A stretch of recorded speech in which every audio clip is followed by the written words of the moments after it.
तो अंतरिक्ष यात्री को आसमान कैसा दिखता है, यानी आसमान हमें कैसा दिखना चाहिए, बैगनी। बट दिखता कैसा है, इससे जब प्रकाश पड़ता है तो कई डायरेक्शन में क्या होता है, बिखर जाता है। ऐसा क्यों? अंतरिक्ष में प्रकीर्णन, स्कैटरिंग ऑफ लाइट, प्रकीर्णन। देखिए प्रकाश में 7 रंग होते हैं, प्रकाश में 7 रंग। जब 7 रंग अलग अलग हो जाते हैं तो उसे हम लोग वर्ण विक्षेपण कहते हैं। लेकिन 7 रंग अलग अलग ना होकर बिखर जाए इधर उधर तो उसे हम लोग क्या कहते हैं, प्रकीर्णन। क्या कहेंगे, प्रकीर्णन। चारों ओर बिखर जाना क्या कहलाता है, प्रकीर्णन। तो छोटे धूल कण पर, किस पर, छोटे धूल कण से, हवा में धूल कण होते हैं वायुमंडल में, इससे जब प्रकाश पड़ता है तो कई डायरेक्शन में क्या होता है, बिखर जाता है, स्कैटर्ड हो जाता है, बिखर जाता है। तो उसे हम लोग कहते हैं प्रकाश का प्रकीर्णन। प्रकाश का प्रकीर्णन, प्रकीर्णन। लाल रंग का प्रकीर्णन बहुत ही कम, लाल का प्रकीर्णन बहुत, बैगनी का प्रकीर्णन बहुत, सबसे ज्यादा प्रकीर्णन बैगनी, सबसे कम प्रकीर्णन लाल, लाल रंग का बिखरा होता है। और अगर नहीं बिखरेगा, अगर धूल कण नहीं है तो क्या प्रकीर्णन होगा, नहीं। अंतरिक्ष में धूल कण नहीं है तो क्या वहां प्रकीर्णन होगा, नहीं होगा। तो अंतरिक्ष में जब प्रकीर्णन नहीं होगा, अंतरिक्ष में वायुमंडल नहीं है, जब वायुमंडल ही नहीं है तो वायुमंडल में धूल कण कहां से आएंगे, सब नहीं आ पाएंगे सब। तो वायुमंडल के अभाव में अंतरिक्ष में धूल कण नहीं होते हैं, जिस कारण वहां पर प्रकीर्णन नहीं हो पाता है। और जब प्रकीर्णन नहीं होगा तो प्रकाश बिखरेगा नहीं, और जब प्रकाश नहीं बिखरेगा तो अंधेरा काला दिखेगा। तो अंतरिक्ष यात्री को आसमान कैसा दिखता है, काला। अंतरिक्ष यात्री को आसमान काला दिखता है, समझ में आ गया कि नहीं। चंद्रमा पे से आसमान कैसा दिखेगा, क्योंकि वहां पर प्रकीर्णन नहीं होता, बिखरेगा तभी तो रोशनी दिखेगा।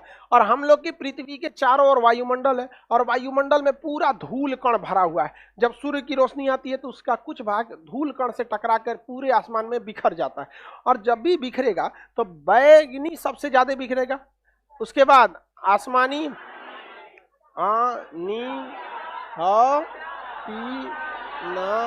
ला।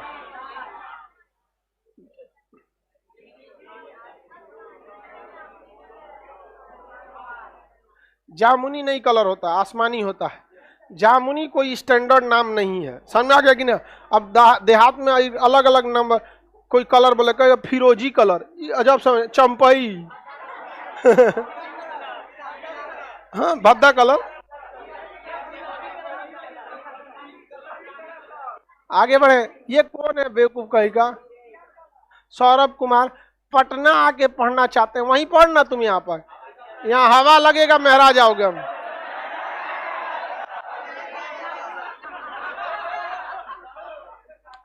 आगे बढ़े, तो जैसे वायुमंडल प्रवेश करता है पृथ्वी पर तो बिखर जाता है। सबसे ज्यादा कौन सा रंग बिखरता है, तो हमें बिखरा हुआ बैगनी कलर दिखना चाहिए, यानी आसमान हमें कैसा दिखना चाहिए, बैगनी।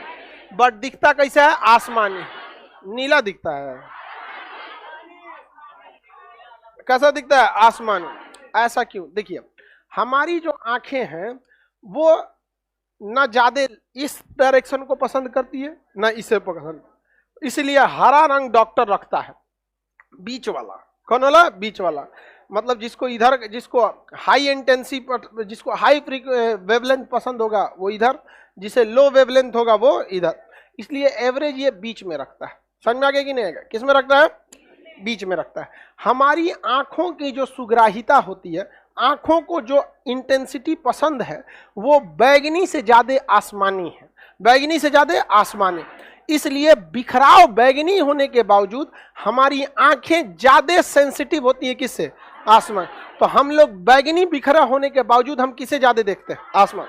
जैसे आप शादी ब्याह में जाइएगा तो अभी आजकल बफर सिस्टम आ गया, कोई आपको खिलाने वाला बहुत कम मिलेगा। गांव में अभी भी वही बाल्टी एल्युमिनियम गांव में सब्जी लेके घूमते रहता है, वो वाला सिस्टम अब थोड़ा सा घट गया है, नहीं समझ में आ गया। खांची में पूरी और दूरे से लुका देता, रोक लियो चाचा, सब्जियों फेंक तो रोक ले।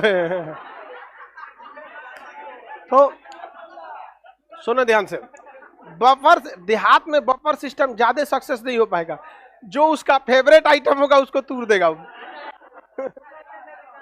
तो शहरों में ना बफर सिस्टम होता है, तो उसमें ना हर चीज लाइन से लगा रहता है, अलग अलग सब्जी टाइप का कुछ कुछ लाइन से लगा। तो आप देखिएगा जिसका जो फेवरेट है, अब ऐसा नहीं है कि पहले जो चीज है उठा लेगा, उसको उसको पसंद भी आना चाहिए। तो कभी कभी ऐसा होता है कि आप फर्स्ट नंबर पे रखी चीज आपको उतनी पसंद नहीं है जितना सेकंड नंबर पे, तो किसको ज्यादा उठाएंगे? Second number. तो हमारी आंखों के सामने भी ये पूरा बफर सिस्टम है, हमारी आंखें इन दोनों में सबसे ज्यादा बिखरा हुआ है। तो बताइए बैगनी से ज्यादा सेंसिटिव है कि आसमानी? तो हम लोग को आसमान कैसा दिखता है? आसमान। और उसका परछाई किस पे पड़ता है? समुद्र पे। तो समुद्र भी गहरा होने की वजह से कैसा दिखता है? आसमानी और नीला। यही आसमानी और नीला। हमारी आंखें बैगनी पे ज्यादा सेंसिटिव नहीं है, किस पे है? आसमानी और किस पे? नीला। तो प्रकीर्णन के कारण आसमान कैसा दिखता है? नीला। कैसा? आसमानी या नीला दिखता है। आसमानी मेनली दिखता है। तो बताइए प्रकीर्णन अगर धूल कण नहीं होता तो क्या प्रकीर्णन होता? और हमें भी आसमान कैसा दिखता? हाँ, बड़ी खराब लगता है, काला दिखता तो नहीं समझे, अजब टाइप का हो जाता, पूरा काला काला हो जाता।